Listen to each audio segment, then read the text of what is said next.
Pemirsa, belasan rumah terendam banjir dan tertimbun lumpur setinggi 30 cm akibat hujan deras melanda Kota Bogor. Derasnya hujan juga membuat debit air di Bendung Katulampa Bogor meningkat drastis hingga petugas menetapkan status siaga 3. Rekaman kamera warga memperlihatkan arus air mengalir deras di atas jalan hingga membuat tanggul penahan tebingan ambruk.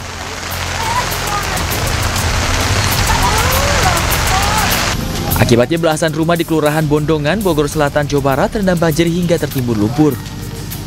Selain merendam belasan rumah, banjir juga menyebabkan 2 rumah rusak parah tertimpa material bangunan yang ambruk tersebut akibat diterjang banjir. Tim SAR gabungan bersama warga bahu-membahu membantu warga membersihkan lumpur yang berada di dalam rumah.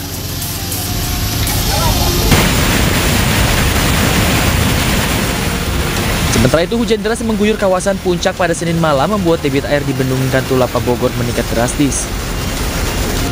Debit air yang awalnya berada dalam status normal yakni 30 hingga 40 cm melonjak ke ketinggian 140 cm atau status siaga 3. Kondisi ini terjadi setelah kawasan Puncak dilanda hujan deras sejak Senin sore. Petugas pun mengimbau agar warga yang tinggal di bantaran Kali Ciliwung waspada. Dari Bogor, Jawa Barat, Tim Liputan iNews melaporkan. Pemirsa, banjir menerjang sejumlah desa di Kabupaten Ketapang, Kalimantan Barat. Yang 45 warga terendam banjir dengan ketinggian air mencapai hingga 90 cm.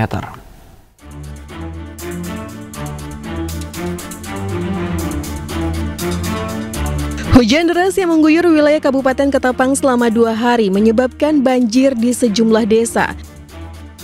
Ketinggian air mencapai 90 cm. Sebagian warga terpaksa mengungsi ke rumah kerabat karena khawatir ketinggian air terus bertambah. Penyebab utama banjir adalah tingginya curah hujan yang membuat anak sungai di sekitar desa meluap. Data sementara ada 4 desa di 2 kecamatan yang mulai terendam banjir, yakni Desa Gahang, Desa Air Upas, Desa Karya Baru, dan Desa Air Durian. Warga dihimbau untuk waspada dengan banjir susulan yang lebih besar. Dari Ketapang, Kalimantan Barat, Uun Yuniar, iNews melaporkan. Pemirsa, diguyur hujan tanpa henti 3 kecamatan dan 10 desa di Kabupaten Pati terendam banjir. Ketinggian air terus bertambah dan melumpuhkan seluruh aktivitas warga yang terdampak banjir. Ya Allah, ya Allah, ya Allah. 3 kecamatan dan 10 desa di Kabupaten Pati terendam banjir hingga ketinggian 70 cm. 3 kecamatan yang terendam banjir meliputi Kecamatan Jakenan, Jaken, dan Batangan. Banjir paling parah menerjang Desa Ketitang Wetan, Kecamatan Batangan dengan ketinggian air mencapai 70 cm. Banjir diketahui sudah merendam ratusan rumah warga selama 3 hari. Air yang terus bertambah membuat aktivitas warga lumpuh total. Curah hujan tinggi serta jebolnya tanggul Sungai Widodaren membuat warga semakin resah. Ini banjir saat ini itu paling besar dibanding tahun-tahun dulu. Ini rumah saya saja sudah sampai 70 cm, setengah meter lebih lah. Nah, penyebabnya itu sungainya kan sempit dan kecil, dan napung air hujan yang sangat besar, tanggul-tanggul sampai jebol semua. Ketinggian air di beberapa desa dan kecamatan terus mengalami kenaikan karena curah hujan masih tinggi dan banyak tanggul sungai yang jebol. Warga berharap penanganan banjir dapat dilakukan secara permanen agar bencana tahunan ini tidak terulang kembali.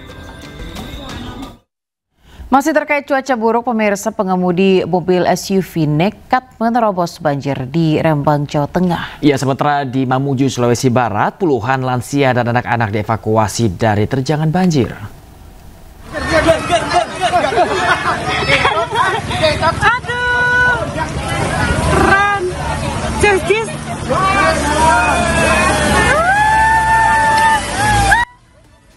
Mobil SUV ini nekat menerobos banjir di Kecamatan Sumber, Kabupaten Rembang, Jawa Tengah. Banjir terjadi akibat curah hujan tinggi ditambah saluran air yang tak memadai serta pendangkalan sungai.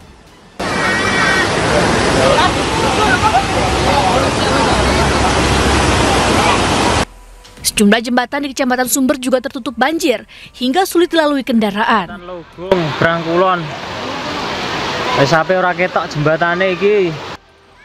Banjir terjadi karena curah hujan tinggi sejak Minggu siang hingga sore hari. Kondisi diperparah karena air kiriman dari dataran tinggi di sekitar. Tim BPBD setempat masih mendata dampak banjir di kawasan Sumber.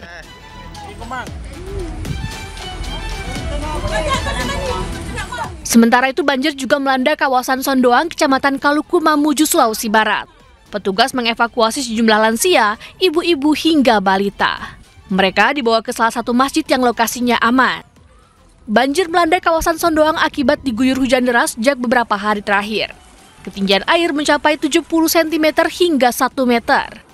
2 perahu karet diterjunkan personel Basarnas untuk mengevakuasi sejumlah warga yang terjebak banjir.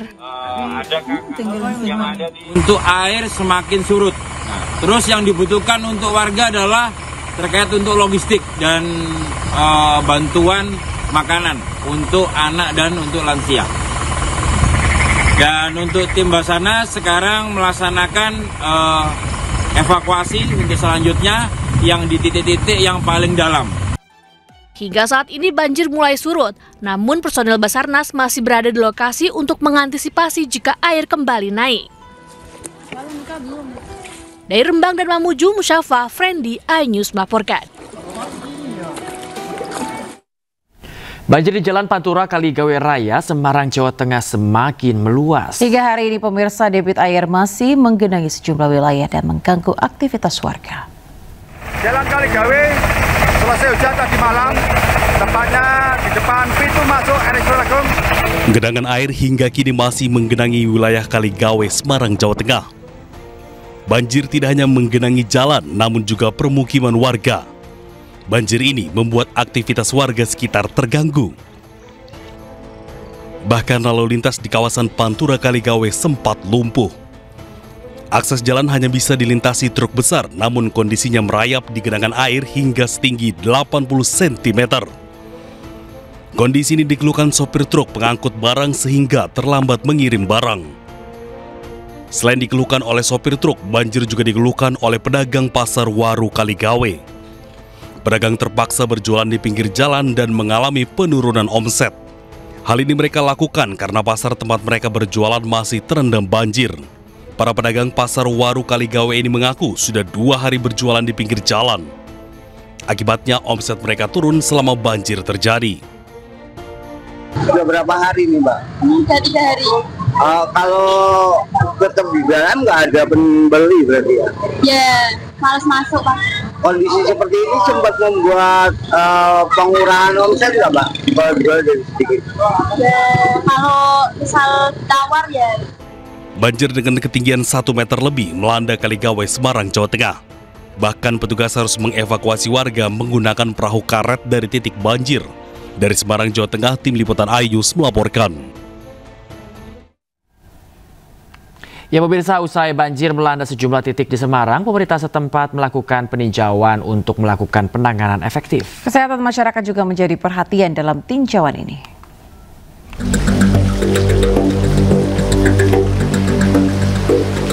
Wali Kota Semarang Agustina Wilujeng meninjau langsung sejumlah titik banjir di wilayah Kaligawe dan Mukti Harjo Kidul, Jawa Tengah.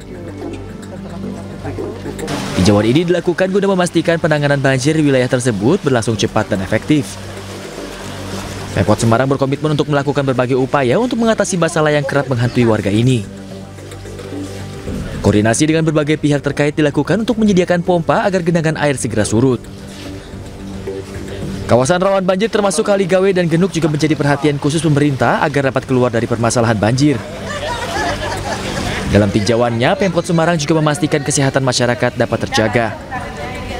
Dengan berkoordinasi dengan sejumlah instansi terkait, pemerintah juga memastikan kebutuhan dasar masyarakat terpenuhi. Dari Semarang, Jawa Tengah, Tim Liputan iNews melaporkan. Guna meringankan beban masyarakat, gerakan pangan murah digelar di Ciputat, Tangerang Selatan.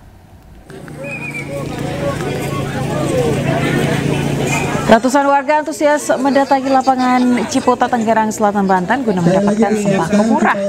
Dalam kegiatan ini, para warga bisa menebus murah bahan pangan seperti beras, minyak goreng, telur, ayam, dan sayur mayur. Gerakan pangan murah ini diinisiasi oleh sejumlah kader Gerindra seperti Maria Teresa Suharja, Wakil Ketua DPRD Tanggerang Selatan, serta Yudi Budi Wibowo, Wakil Ketua DPRD Provinsi Banten. Acara ini akan terus digelar guna meringankan beban masyarakat sekaligus mewujudkan asta cita Presiden Prabowo Subianto. Maria Teresa Suharja mengatakan jika pihaknya menyediakan 300 kupon sembako murah bagi warga. Alhamdulillah acara hari ini berjalan dengan lancar dan masih akan terus ongoing karena memang yang kita sebarkan sekitar 300 kupon dan terbuka untuk orang yang tidak membawa kupon juga, begitu loh Kakak. Ini untuk mewujudkan asta cita Presiden Prabowo yang kedua, yaitu kemandirian negara, mendorong kemandirian bangsa melalui swasembada pangan. Ini hal yang positif yang dirindukan oleh masyarakat, terutama masyarakat Tangerang Selatan. Karena kita juga kepingin menciptakan bahwa masyarakat Tangerang Selatan tidak kekurangan bahan-bahan pokok yang bisa diakses atau dibeli. Nah, ke depan kita juga berpikir bagaimana kemudian masyarakat Tangerang Selatan di lingkungan itu bisa berdaya dan bisa memenuhi kebutuhan pangannya sendiri. Ironis pemirsa, bantuan sosial yang diberikan untuk meningkatkan kesejahteraan masyarakat nyatanya malah dijadikan modal judi online.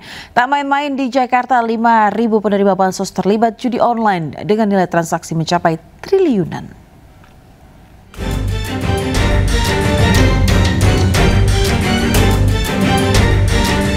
Pemberian bansos sejatinya untuk menanggulangi kemiskinan dan membantu memenuhi kebutuhan sehari-hari. Namun sayangnya, banyak yang menyalahgunakan bansos dari pemerintah untuk judi online. Di Jakarta sendiri, ada 602.000 warga Jakarta yang terlibat judi online. 5.000 diantaranya tercatat sebagai penerima bansos. Nilai transaksinya mencapai 3,12 triliun rupiah. Pemerintah Provinsi Jakarta pun akan mencabut penerima bansos yang terlibat judi online. Nah, ini 5.000 diantaranya diduga penerima bansos. Sedih Pak Asep. Terpaksa kita cabut ini. Kita ngeluarin anggaran untuk subsidi bansos buat KJP, KJMU, BPJS. Digunakan, memang nggak semua.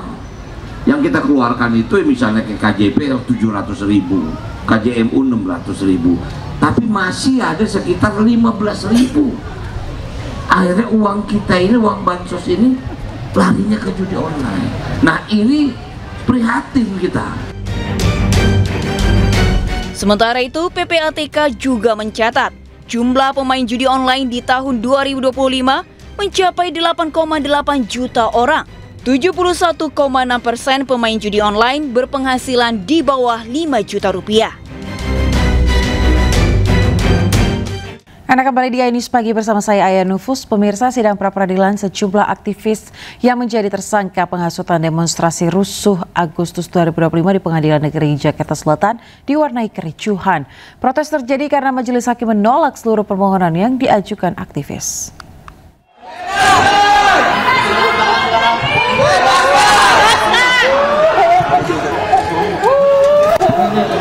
Ketegangan terjadi di Pengadilan Negeri Jakarta Selatan saat sidang pra-peradilan aktivis mahasiswa Harik Anhar. Peristiwa ini terjadi setelah Hakim Tunggal Sulistianto Rohmat menolak 2 gugatan pra-peradilan yang diajukan Harik.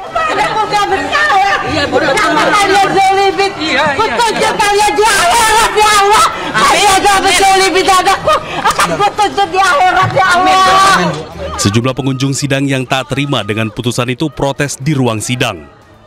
Kita sudah mendengar putusan Hakim Tunggal pra-peradilan. Tentu kami sangat kecewa dengan hasil putusan ini, gitu ya. Saya ingin menyampaikan kepada publik bahwa sudah tidak ada tempat bagi para kelompok kritis di negara ini sudah tidak ada tempat bagi aktivis pro demokrasi yang terus mengawasi pelaksanaan kebijakan di negara ini. Kami selalu konsisten untuk mengatakan bahwa Del Pedro dan 3 tersangka lainnya adalah tahanan politik.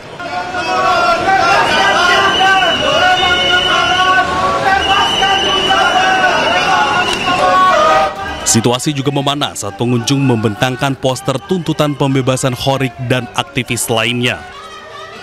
Mereka menolak keluar sehingga memaksa petugas keamanan menghalau mereka keluar ruang sidang.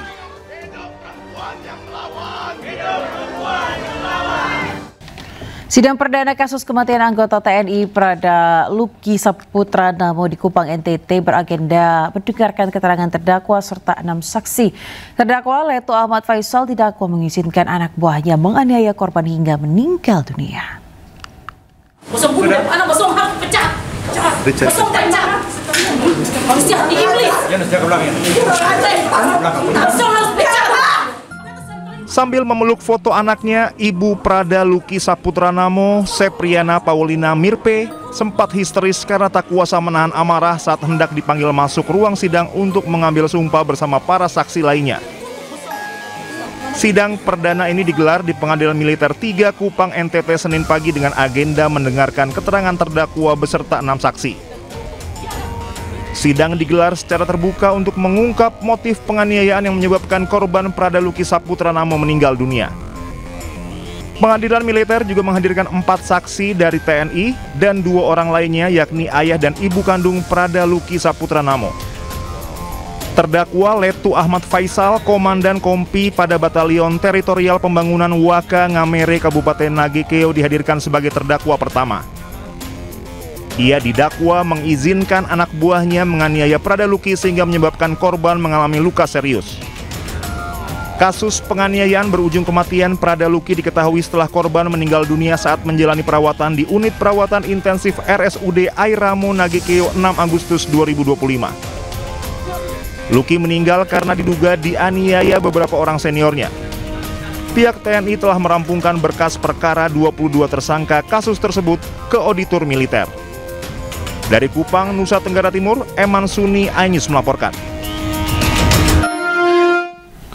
Pemirsa, kuasa hukum Nadiem Makarim membantah grup WhatsApp Mas Menteri digunakan untuk proyek pengadaan laptop berbasis Chromebook. Namun hal ini bertolak belakang dengan Kejagung yang menyebut grup tersebut dibuat sebelum Nadiem menjadi menteri.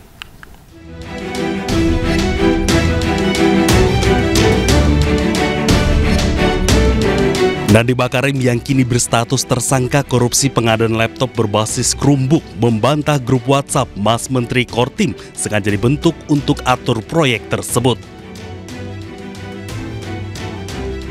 Melalui kuasa hukum, Nadiem menjelaskan grup WhatsApp tersebut dibentuk untuk menjalankan program menteri sesuai instruksi Presiden Joko Widodo, bukan untuk memuluskan proyek pengadaan barang. Minta beliau untuk menjadi menteri pada waktu itu. Nah, atas dasar itulah maka Pak Nadiem mengumpulkan ya orang-orang yang expert di bidang itu ya untuk ini sekedar untuk mempersiapkan atau membuat gagasan serta hal yang terkait dengan arahan Pak Jokowi itu ya, terutama dalam konsep Nawacita, kemudian program RPJM 2000.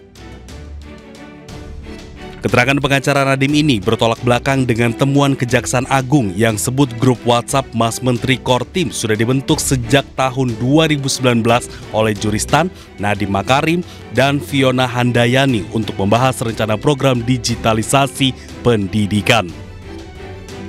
Bahkan sebelum Nadiem resmi diangkat jadi menteri oleh Joko Widodo.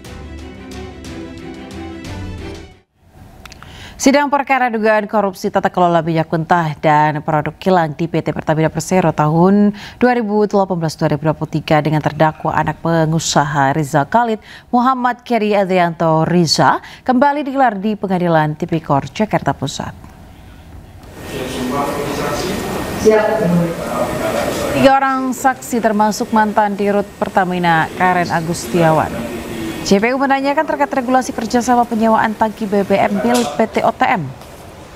Di hadapan majelis hakim, Karen menjelaskan jika penyewaan tangki BBM milik PT Oil Tangking Merak atau OTM dilakukan untuk memenuhi kebutuhan peningkatan stok nasional. Pemerintah meminta Pertamina menambah stok nasional dari 18 hari menjadi 30 hari sehingga menimbulkan anggaran besar. Sementara itu, kuasa hukum terdakwa Muhammad Keri Adrianto Riza menegaskan tindakan tersebut merupakan bagian dari upaya memenuhi amanat Undang-Undang Migas dengan tujuan meningkatkan cadangan energi nasional. Sebelumnya, jaksa penuntut umum mendakwa Keri dan dua terdakwa lainnya menyebabkan kerugian negara hingga 285,1 triliun rupiah. Tidak ada satupun saksi yang menyebut keterlibatan dan peran 3 orang terdakwa klien kami. Baik peran dan keterlibatan dari Pak Keri, dari Pak Dimas, dan dari Pak Gadik. Ada nggak keterlibatannya? Ada nggak berbuat salah? Ada nggak dia berbuat yang melanggar hukum? Nggak ada saksi yang menerangkan. KPK akhirnya memulai tahap penyelidikan terkait dugaan tindak pidana korupsi dalam proyek kereta cepat Jakarta-Bandung atau WUSH. Menurut juru bicara KPK Budi Prasetyo, kasus dugaan tindak pidana korupsi dalam proyek kereta cepat Jakarta-Bandung sudah memasuki tahapan penyelidikan. KPK mengaku hingga kini belum bisa memberikan rincian walaupun penyelidikan sudah dimulai sejak awal tahun. KPK juga meminta masyarakat yang memiliki informasi atau data terkait WUSH bisa menyampaikan kepada KPK. Isu dugaan korupsi proyek kereta cepat Jakarta-Bandung atau WUSH mencuat setelah mantan Menko Polhukam Mahfud MD mengungkap adanya dugaan penggelembungan anggaran hingga 3 kali lipat. Isu kian memanas saat Menteri Keuangan Purbaya Yudi Sadewa menolak menggunakan APBN untuk menyelesaikan utang proyek warisan Joko Widodo itu. Ya benar, jadi perkara tersebut saat ini sedang dalam tahap penyelidikan di KPK. Sehingga karena memang masih di tahap penyelidikan, informasi detail terkait dengan progres atau perkembangan perkaranya belum bisa kami sampaikan secara rinci. Oleh karena itu, KPK juga terus mengimbau kepada masyarakat siapapun yang memiliki informasi ataupun data yang terkait dengan hal tersebut bisa menyampaikan kepada KPK. Adapun penyelidikan perkara ini sudah dimulai sejak awal tahun, jadi memang ini masih terus berprogres. Dalam proses penyelidikan secara umum tentu tim terus melakukan pencarian ya, keterangan-keterangan yang dibutuhkan untuk membantu dalam mengungkap. Pemirsa, Presiden ke-7 Joko Widodo angkat bicara soal kereta cepat WUSH yang belakangan menjadi sorotan akibat besarnya beban utang. Jokowi menjelaskan bahwa proyek kereta cepat Jakarta-Bandung dikerjakan karena kemacetan Jakarta yang sudah sangat parah. Jokowi menilai transportasi massal tidak bisa dilihat dari laba, melainkan juga dari manfaat sosial. Jokowi menyebut utang kereta cepat Jakarta-Bandung bisa berkurang seiring berjalannya waktu dan peningkatan jumlah penumpang. Kalau penumpangnya sekarang per hari kan kayak bus itu sudah 19.000 dan sudah mencapai penumpang sampai 12 juta penumpang. Itu kalau setiap tahun naik orang berpindah, ya kerugiannya akan semakin mengecil. Ini kan baru tahun pertama. Saling lempar kewajiban bayar utang kereta cepat Jakarta-Bandung terjadi. Menteri Keuangan tetap enggan bayar utang PT KCIC menggunakan APBN.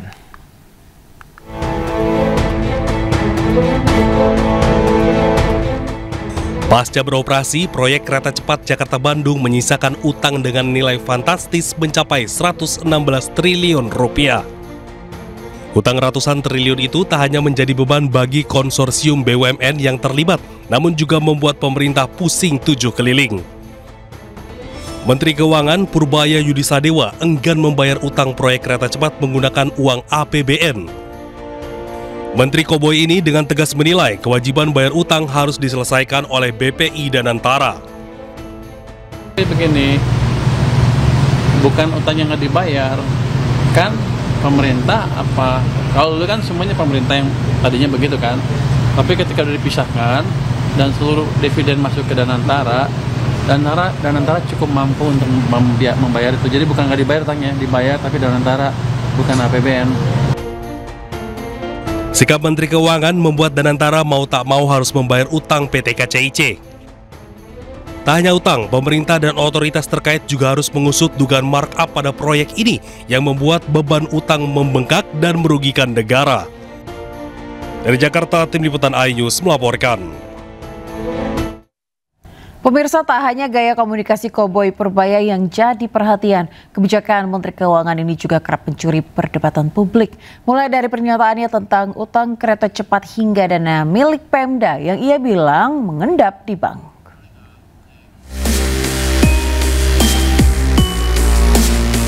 Gaya Koboi Purbaya Yudi Sadewa kerap membuat gerah. Terakhir, pernyataannya tentang dana Pemda yang mengendap di bank berhasil mencuri perhatian Gubernur Jawa Barat Deddy Mulyadi. Bahkan, Gubernur Jawa Barat meminta Badan Pemeriksa Keuangan untuk memeriksa kas pemerintah Provinsi Jawa Barat.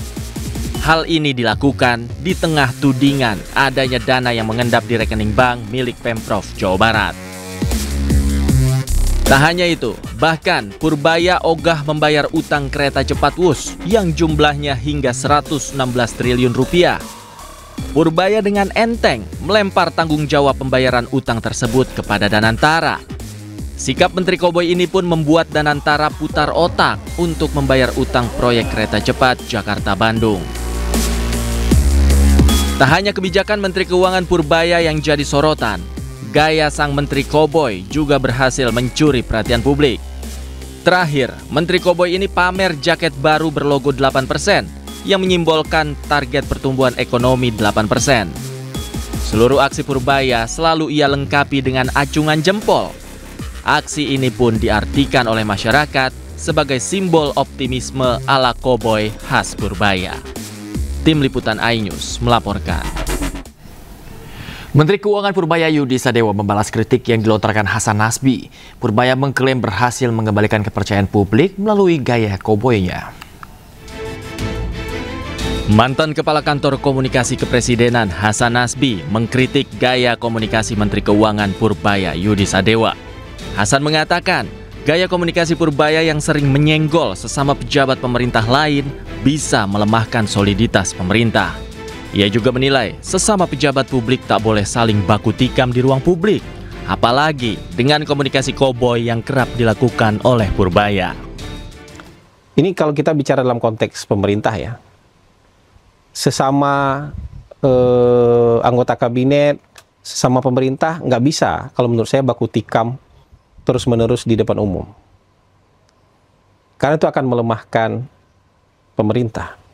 Kita kalau mau baku tikam di ruang tertutup, mau saling koreksi, mau saling marah-marah, mau saling debat, mau tunjuk-tunjukkan di ruang tertutup. Tapi kalau di ruang terbuka, kita nanti akan mengentertain orang yang tidak suka dengan pemerintah.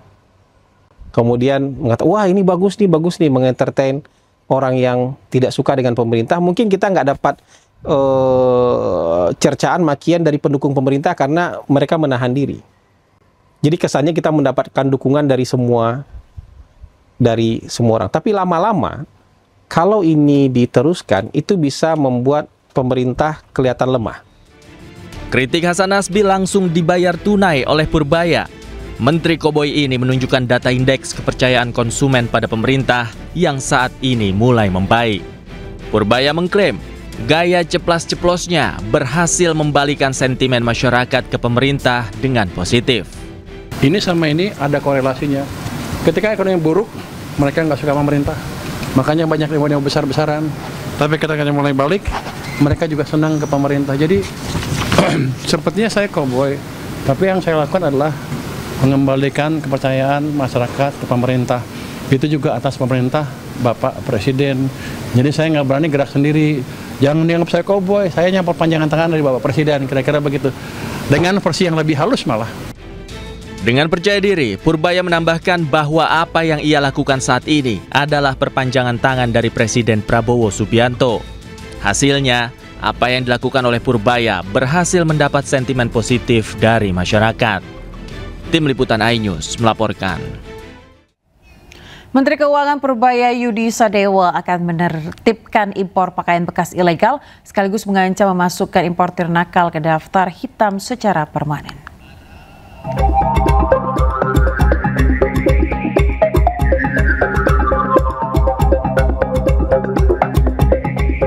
Kementerian Keuangan akan mengeluarkan aturan baru untuk menutup celah kebijakan terkait impor pakaian bekas ilegal.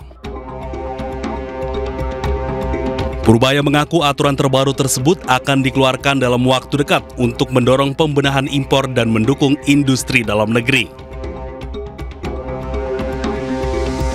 Purbaya pun memastikan akan menindak tegas segala bentuk pelanggaran kebijakan impor yang akan segera diperbarui demi menekan masuknya barang ilegal. Disebut balapres itu kan, itu akan dilarang, dan saya pernah bilang kan, tanya ke orang bea cukai apa hukumannya hanya ditaruh di mereka, barangnya dimusnahkan terus orangnya dipenjara. Saya bilang saya rugi, cuma udah ngeluarin uang buat musnahin barang terus masih makan orang lagi. Jadi nanti barangnya dimusnahkan, orangnya denda, dipenjara juga, dan akan di blacklist. Sementara itu, Gubernur Jakarta Pramono Anung mendukung langkah pemerintah. Menurut Pramono, praktik jual beli barang bekas itu merugikan.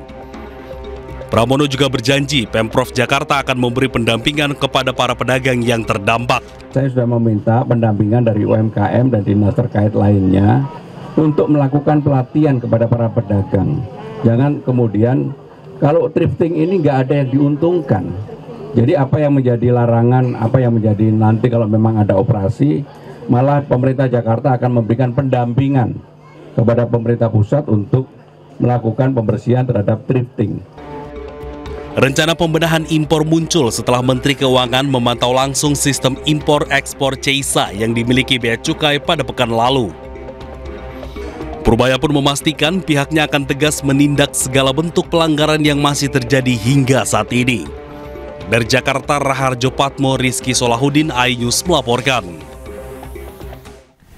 Meski pemerintah melarang secara total impor pakaian bekas untuk melindungi industri tekstil dan garmen dalam negeri, namun di lapangan sejumlah pembeli dan pelaku usaha thrift mengaku kecewa dan menilai kebijakan tersebut akan meningkatkan harga pakaian serta menghambat pilihan masyarakat kelas menengah ke bawah.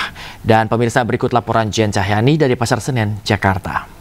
Pemirsa, Menteri Keuangan Purbaya Yudi Sadewa mengumumkan kebijakan tegas mengenai larangan impor pakaian bekas.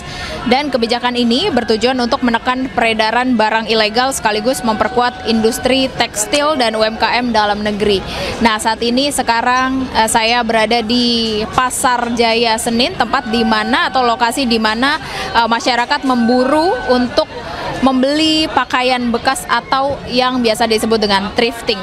Nah, ini kalau aktivitas yang ada di sini memang dari para pedagang masih aktif berjualan pakaian bekas atau thrifting, dan juga masih banyak sekali diburu oleh masyarakat yang ingin membeli baju-baju bekas atau baju-baju second yang terkenal dengan harganya yang murah. Respon dari pedagang maupun juga pembeli memang cukup keberatan kalau harus digantikan barang yang semula barang impor atau baju bekas impor, kalau digantikan dengan baju bekas dari lokal, dari dalam negeri, ini mereka keberatan. Kalau dari sisi pedagang, ini mereka menyampaikan kalau barang impor ini lebih murah, kemudian kualitasnya juga lebih bagus. Sementara kalau dari sisi para pembeli mengaku mereka keberatan kalau akan digantikan barangnya dengan baju-baju dari dalam negeri, karena nanti modelnya akan berbeda, jenisnya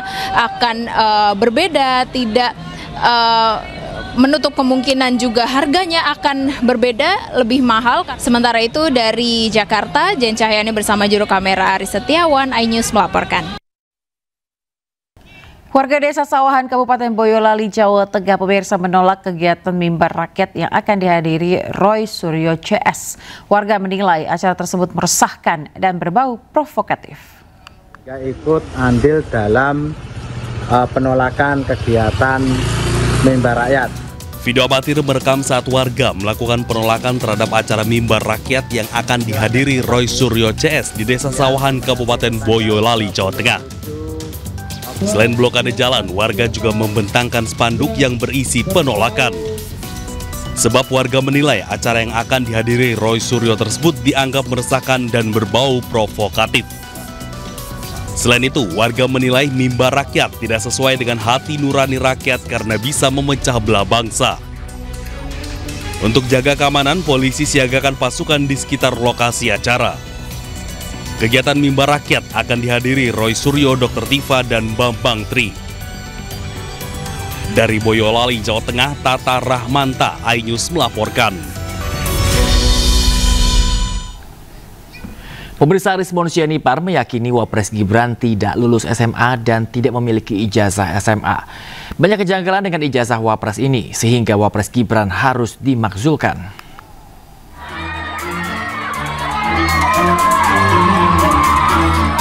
Riwayat pendidikan Wapres Gibran Raka Buming Raka terus diperbincangkan. Sejumlah pihak meyakini anak sulung Joko Widodo itu tidak lulus SMA sehingga tidak memiliki ijazah SMA. Pernyataan itu disampaikan Roy Suryo dan Rismon Sianipar dalam konferensi pers di Solo, Jawa Tengah.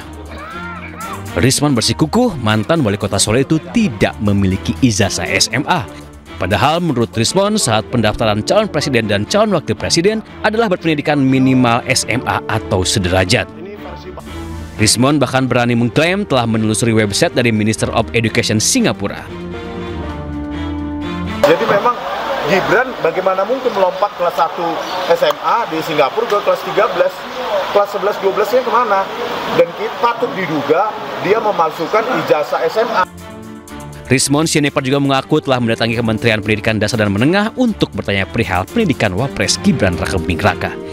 Dari Solo, Jawa Tengah, Septiantoro, iNews melaporkan. 1 bulan sudah rencana pembentukan Komite Reformasi Polri digagas, namun nyatanya hingga kini belum juga terwujud. Calon-calon anggota komite pun telah diinfokan, namun tak juga ada tindakan lanjutnya.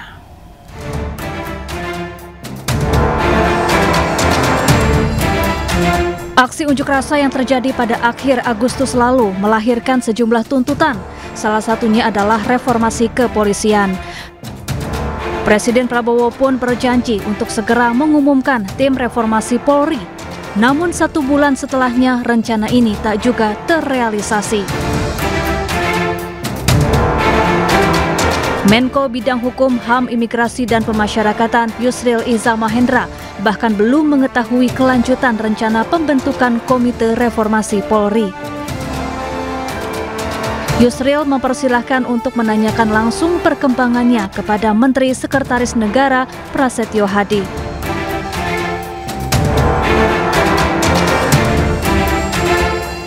Menko Polhukam 2019 dan 2024 Mahfud MD mengakui belum dihubungi oleh Istana terkait pembentukan reformasi Polri.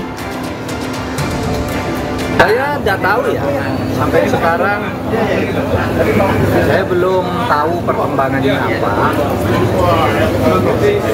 Karena komunikasi saya resmi itu sudah selesai lama.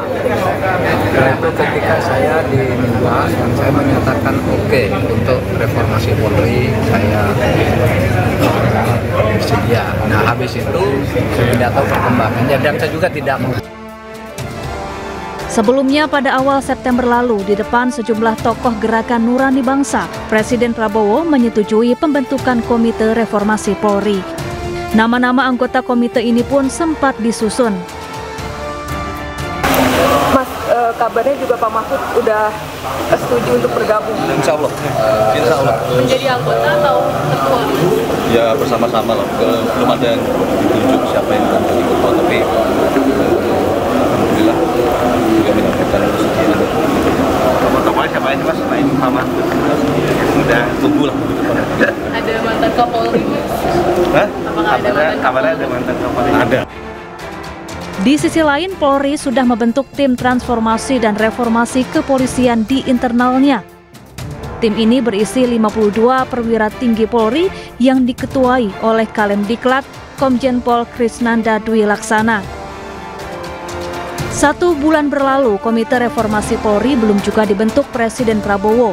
Tim Reformasi Polri bentukan internal Polri belum terlihat tajinya. Padahal masyarakat melalui tuntutan 17+8 yang gencar disuarakan pada September lalu berharap Komite Reformasi Polri bisa membawa perubahan di tubuh Polri ke arah yang lebih baik. Tim Liputan iNews melaporkan. Berbagai dukungan dan apresiasi terhadap setahun pemerintahan Prabowo Gibran datang dari berbagai pihak. Salah satunya Perhimpunan Minahasa Raya atau PMR. Sekalian dengan sambutan. Kegiatan yang digelar di Tugu Proklamasi Menteng Jakarta Pusat ini juga sebagai bentuk kebanggaan masyarakat Minahasa terhadap Presiden Prabowo yang disebut memiliki darah keturunan Minahasa dari garis ibunya. Ketua Umum PMR Laksamana Madya TNI Purnawirawan Desi Albert Mamahit menegaskan mendukung dan berpartisipasi aktif mensukseskan program pemerintahan Prabowo mulai dari Asta Cita hingga 17 program prioritas. Mereka juga melepas 2 burung merpati putih sebagai harapan Presiden Prabowo memimpin Indonesia selama 2 periode. Jelas partisipasi aktif yang kita laksanakan adalah ikut serta di dalam mensukseskan program kerja Pak Prabowo. Ada Asta Cita, ada 17 program prioritas, dan ada 29 proyek atau program proyek. Hujan deras yang mengguyur Sukabumi, Jawa Barat Senin sore menyebabkan aliran Sungai Cisolok meluap hingga menyebabkan banjir bandang. Ya, akibatnya ratusan rumah warga ini terendam banjir dan juga menyebabkan jembatan penghubung 2 desa terputus. Banjir bandang yang melewati dam yang dibangun dan terjadi juga putus jembatan di jembatan yang... Video amatir warga memperlihatkan derasnya aliran Sungai Cisolok yang meluap setelah hujan deras dengan intensitas tinggi mengguyur Kabupaten Sukabumi, Jawa Barat Senin sore. Akibat banjir tersebut, ratusan rumah warga terendam di Desa Cikahuripan, Kabupaten Sukabumi. Banjir juga menyebabkan sebuah rumah yang berada di bantaran sungai ambruk. Derasnya banjir juga menyebabkan jembatan penghubung antar 2 desa, yakni Desa Cisolok dan Cikahuripan terputus. Tak hanya merendam pemukiman warga, banjir juga merendam ruas Jalan Nasional Palabuhan Ratu Cisolok. Akibatnya, arus lalu lintas untuk sementara tidak bisa dilalui kendaraan. Sejumlah kendaraan roda 2 yang nekat terobos genangan banjir mogok akibat mati mesin. Anggota polisi membantu mendorong pengendara yang mogok di tengah genangan banjir. Banjir di Desa Cisolok dan Desa Cikahuripan, dan juga ada tanah longsor di Desa Sukarame.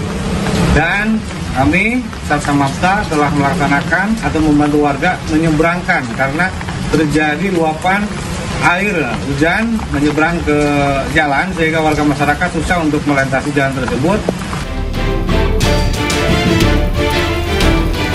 Hingga saat ini, petugas BPBD dan TNI Polri masih melakukan penyisiran dan pendataan di sejumlah titik yang terdampak banjir.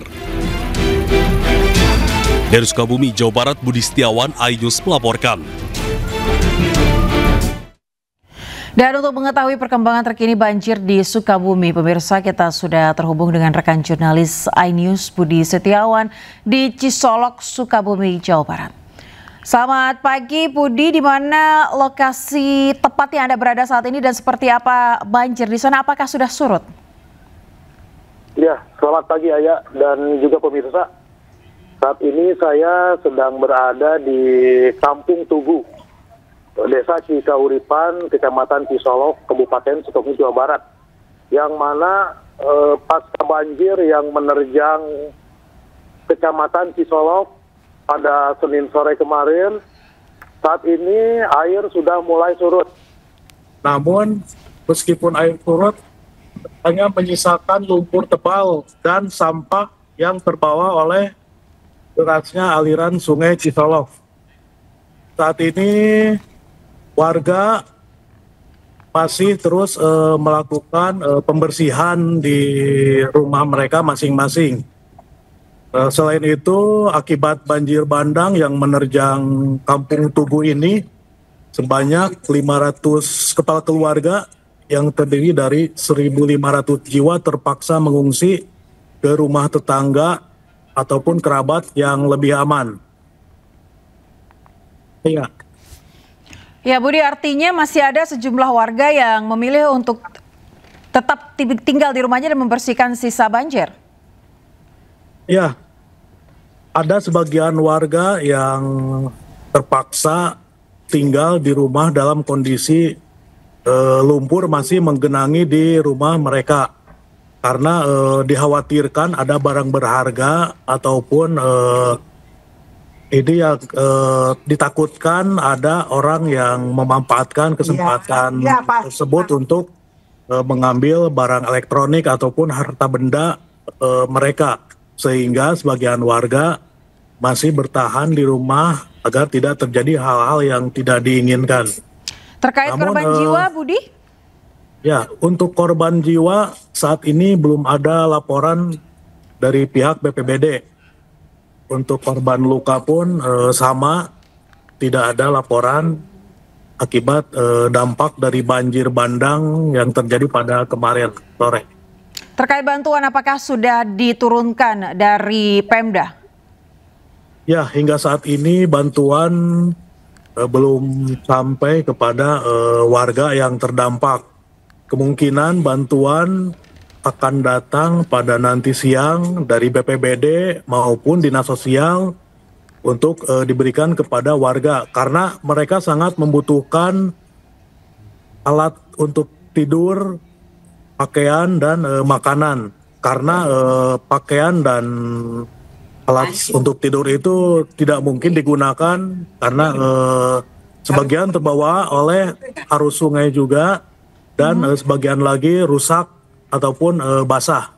Baik. Seperti itu. Ya. Budi, apakah Anda mendapatkan informasi bahwa akan ada banjir susulan atau hujan dengan intensitas yang cukup kuat? Ya, hingga saat ini di tempat saya melaporkan kondisi cuaca lumayan agak mendung juga. Warga pun dihimbau untuk selalu waspada apabila ada banjir ataupun banjir bandang susulan yang kembali menerjang ke wilayah ini. Nah, baik, Budi Setiawan, terima kasih atas laporan Anda langsung dari lokasi banjir. Selamat bertugas kembali. Ratusan kios pedagang hewan dan buah di Kebayoran Baru, Jakarta Selatan dibongkar petugas Senin pagi. Pembongkaran lapak diwarnai aksi protes, duduk di jalan, hingga tangis histeris seorang pedagang yang hewan dagangannya mati. Apa kayak gitu? Kerjanya cuma ngopi, rokok. Ini kepanasan Pak, hewan-hewan. Capek-capek gimana sih kerjaannya? Formalitas doang apa? Viral Anda, viral kalian semua. Penyiksaan hewan.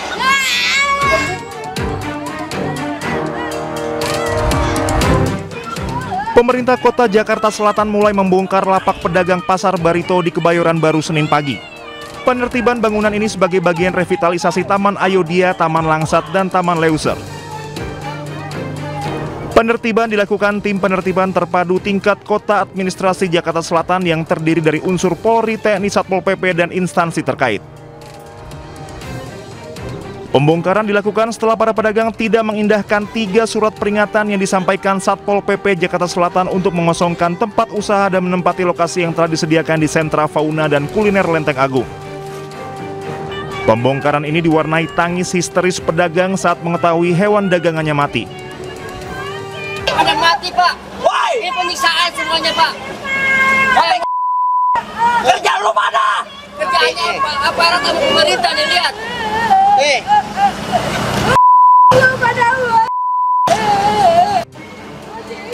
Sementara para pedagang lainnya melakukan protes dengan duduk di jalan raya. Mereka menolak dipindahkan ke Lenteng Agung karena lokasinya tidak strategis. Para pedagang mengaku mengalami kerugian hingga puluhan juta rupiah akibat pembongkaran kios. Ya, kita lapor demo tapi nggak direspon sama Pak pemerintahannya, Mas. Dipindahkan kalau dipindahkan di Lenteng Agung kan tempatnya nggak sesuai, Mas, di bawah. So, yang mau beli siapa? Cuma mau ngeliatin taman aja kok sampai membuang orang segitu banyaknya gitu loh, Mas. Siapa yang mau lari-lari itu? Saya sampai heran saya. Kok orang di Indonesia kok sama orang Indonesia kok kayak gitu caranya, sampai mengeluarkan beribu-ribu personil itu untuk apa? Kayak perang Palestina aja. Harapannya apa yang diharapkan sama pemerintah? Orang tempat aja dibongkar kok diharapkan. Harapin apa? Nggak bisa pemerintah ngasih pengharapan orang kecil. Orang tempat kayak gini aja dibongkar kok. Mau dikasih apa lagi? Gimana? Ya ini dibongkar paksa lah ini. Wong dia juga nggak punya istilahnya surat tugasnya nggak punya. Jadi semena-mena sama orang kecil cuma diinjek-injek aja ini.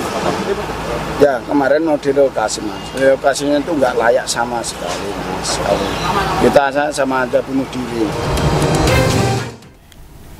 Pemirsa, sebuah gelaran lari berstandar internasional digelar di Jakarta. Ya, sedikitnya 20 stasiun air mineral melengkapi gelaran ini untuk memenuhi kebutuhan cairan para peserta.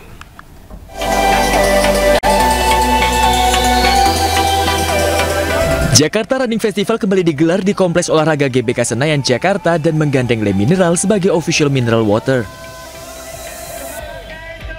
Antusias para pelari begitu tinggi untuk mengikuti event berstandar World Athletic Label Road Race di iklim tropis ini. Le Mineral hadir di 20 titik water station untuk membantu memenuhi kebutuhan cairan dan mineral tubuh para pelari, yaitu setiap 2,5 km di awal, kemudian setiap 2 km setelah titik half marathon, dan setiap 1,5 km di beberapa kilometer terakhir. Sangat berpengaruh ketika pelari kekurangan cairan, itu akan bisa berdampak kekurangan daya konsentrasi kita. Kalau konsentrasi berkurang, takutnya nanti mitigasi kaki, badan, itu bisa gampang menimbulkan cedera. Jadi kalau bisa, kita harus hydration point-nya harus diminum, meskipun minumnya itu cuma sedikit-sedikit. Jakarta Running Festival 2025 meliputi sejumlah kategori, diantaranya 5K, Le Mineral 10K, Half Marathon, dan Marathon. Tercatat jumlah partisipan tahun ini mengalami peningkatan hingga 70%. Terdapat 27.300 pelari dan lebih dari 1.000 diantaranya adalah pelari asing dari 48 negara yang turut berkompetisi di JRF 2025. Dari Jakarta, Abdul Aziz, Dias Triawan, Rama Romadona, A-News melaporkan. Warga Gaza yang terluka dan sakit tiba di Yordania untuk terima perawatan khusus. Evakuasi merupakan inisiatif Raja Abdullah. Beberapa pasien yang terluka dan sakit dari jalur Gaza telah tiba di Yordania pada hari Minggu waktu setempat untuk menjalani perawatan khusus di rumah sakit. Kedatangan para pasien dari Gaza ini menjadi bagian dari gelombang ke-14 atas inisiatif Koridor Medis Yordania. Pasien yang terluka menunggu di aula sementara beberapa terlihat menerima perawatan di dalam ambulans. Media lokal melaporkan bahwa gelombang ke-14 inisiatif Koridor Medis mencakup 34 pasien dan 78 pendamping. Sejak inisiatif dimulai, Yordania telah menerima 911 orang dari jalur Gaza, termasuk 266 pasien dan 645 pendamping.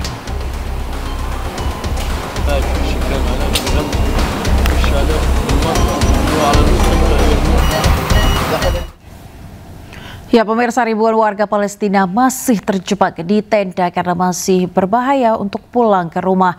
Setelah gencatan senjata, masih banyak warga bertahan di tempat penampungan darurat.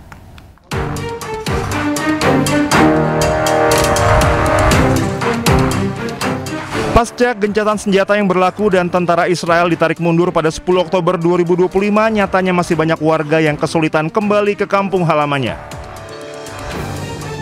Berdasarkan data dari media setempat, ribuan warga Palestina terjebak di tenda bersama keluarganya.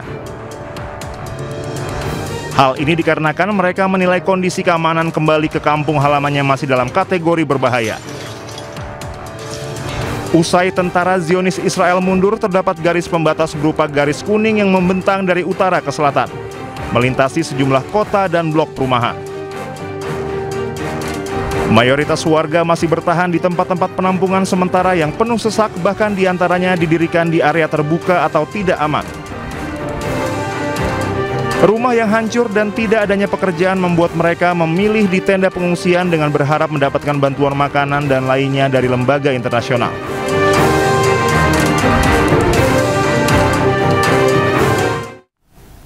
Dua tahun perang Hamas-Israel berdampak besar dengan kondisi Gaza saat ini. Restrukturisasi besar-besaran harus dilakukan agar warga bisa melanjutkan kehidupan mereka. Pemandangan yang miris terlihat dari atas. Kerusakan yang amat luas menghantam lingkungan Sheikh Radwan, pusat kota Gaza, Palestina. Jalan berubah menjadi puing-puing dan bangunan telah hancur bagaikan kota mati. Kondisi ini akibat pengeboman yang acap kali dikirim oleh tentara Israel ke wilayah Gaza selama 2 tahun terakhir. Restrukturisasi pembangunan Gaza diperlukan secara masif. Tentunya kondisi ini tidak layak dihuni oleh warga Gaza. Kawasan Matun Al-Samin Han Yunis juga terpantau hancur lebur serupa dengan Sheikh Radwan. Bangunan hancur dan jalanan dipenuhi puing-puing bangunan. Sementara itu, sejumlah organisasi negara tetangga mulai datang ke Gaza membantu Palestina untuk membersihkan puing-puing bangunan. Salah satu organisasi yang membantu warga Palestina adalah organisasi masyarakat sipil Turki. Kendaraan berat mulai tiba dan membersihkan puing-puing bangunan. Jalan-jalan di kawasan Han Yunis mulai terbuka pasca 2 tahun tertutup puing bangunan akibat perang Hamas-Israel.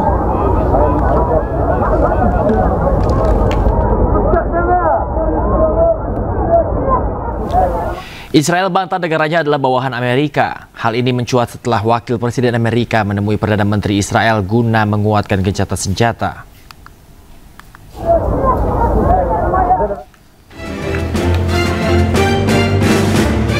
Amerika Serikat sebagai negara adidaya menjadi perantara berhasilnya kesepakatan gencatan senjata Hamas Israel.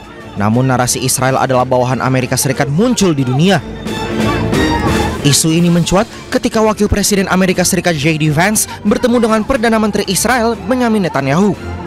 Namun Netanyahu membantah isu ini. לאחרון אנחנו עדים לטענות מגוחכות ביחס ליחסים בין ארצות הברית וישראל.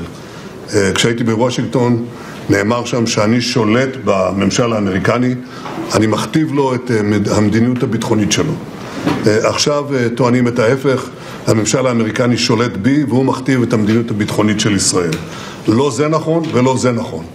ישראל היא מדינה עצמאית, ארצות הברית היא מדינה עצמאית, היחסים בינינו הם יחסים של שותפים.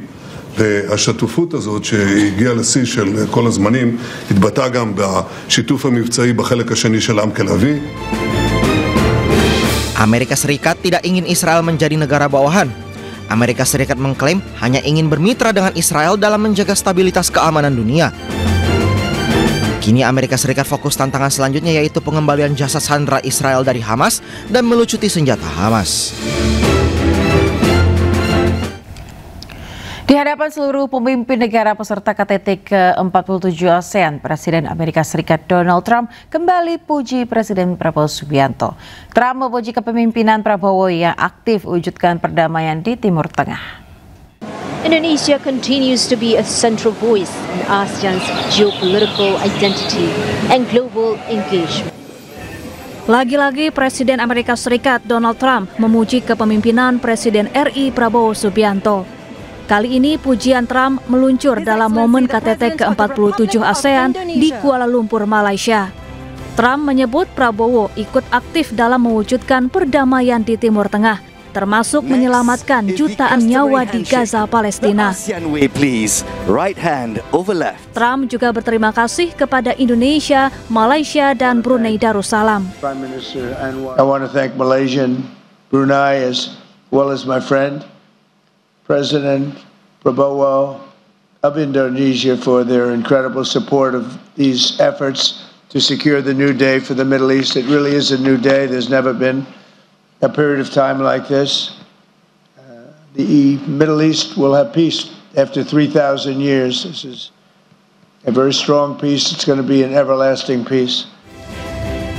Sebelumnya, Trump memuji Prabowo dalam berbagai kesempatan. Di antaranya saat sidang umum PBB di Amerika Serikat pada 23 September dan saat KTT Perdamaian Gaza di Mesir 13 Oktober lalu. Prabowo disebut Trump sebagai pria tangguh dan berapi-api dalam mendukung kemerdekaan Palestina. Ratusan aktivis pro-Palestina menggelar unjuk rasa di Kuala Lumpur mengecam kunjungan Presiden Amerika Serikat Donald Trump ke KTT ASEAN ke-47. Para demonstran menyerukan diakhirinya dukungan Amerika Serikat terhadap Israel.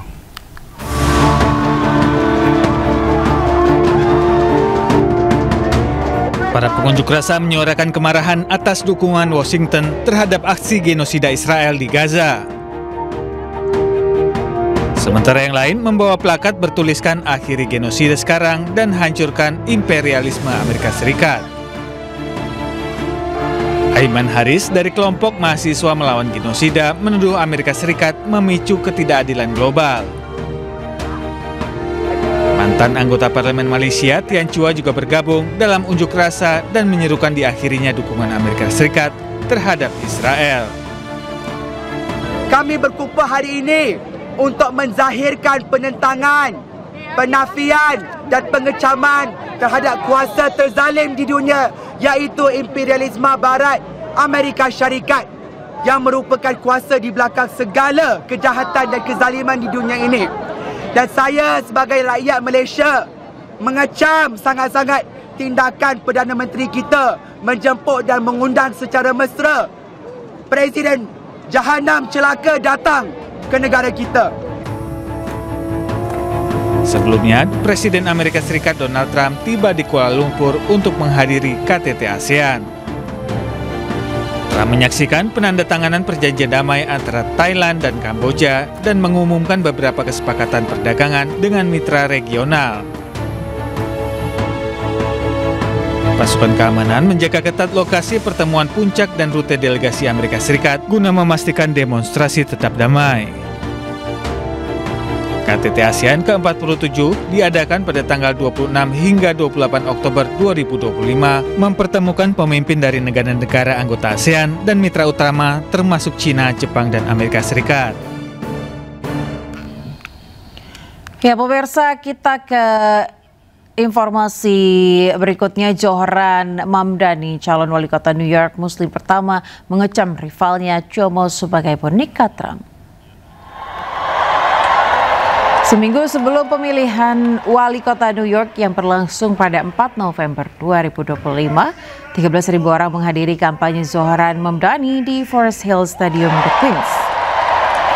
Kampanye Mamdani berfokus pada kebijakan progresif termasuk bus kota gratis, perumahan yang terjangkau, dan upah minimum $30 Amerika Serikat per jam.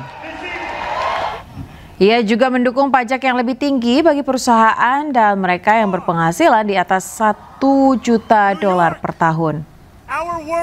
Sikap progresifnya ini telah mendapat dukungan dari Senator Bernie Sanders dan Imam Masjid New York Syamsi Ali. Zohran Mamdani memiliki peluang besar untuk menjadi wali kota New York Muslim pertama. Why don't we have a foreign policy which does not spend billions of dollars on a Netanyahu government starving children in Gaza?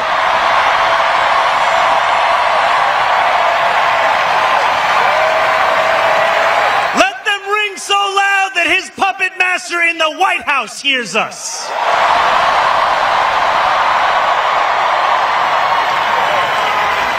New York is not for sale.